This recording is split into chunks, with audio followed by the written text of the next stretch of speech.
Our stitch plates have lots of markings on them. Let me show you what some of them are.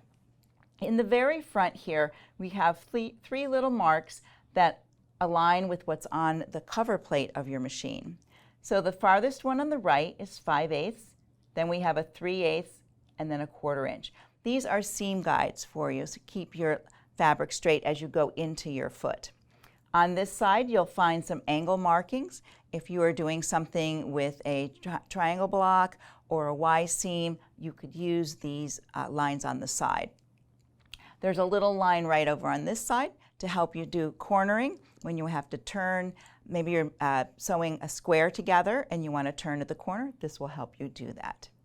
You'll find those same markings on the straight stitch plate as well.